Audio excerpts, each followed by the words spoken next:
સુરત શહેરની વેસુ પોલીસે કોમ્બિંગ પહેલા ચીમકી આપતા લોકો હથિયાર જમા કરાવી ગયા હતા। શહેરના પોશ ગણાતા વેસુમાં આવેલા મનપાના આવાસમાં કોમ્બિંગ પહેલા લાઉડસ્પીકર પર જાહેરાત કરાતા લોકો હથિયાર જમા કરાવી ગયા હતા।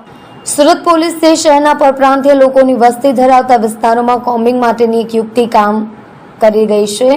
પોલીસે આવા વિસ્તારમાં અલગ અલગ સ્થાનિક ભાષામાં લોકોને જો તેમની પાસે હથિયાર હોય તો જમા કરાવી દેવાની તક આપી હતી। જો પોલીસ ઘરમાં આવીને શોધશે તો ગુનો દાખલ થશે। સ્થાનિક ભાષામાં એલાન કરતા લોકો ટપોટપ આવીને તેમના ઘરમાં છુપાવેલા ચપ્પા, તલવાર, ફટકા, બેઝબોલ સ્ટિક જેવા હથિયાર જમા કરાવી ગયા હતા।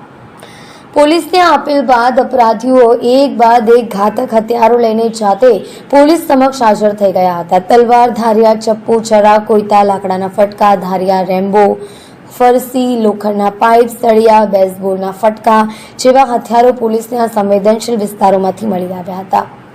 વેસુ ખાતે આવેલા મનપાના આવાસમાં ગઈકાલે મોડી સાંજે કોમ્બિંગ પહેલા ચીમકી આપતા લોકો હથિયાર જમા કરાવી ગયા હતા।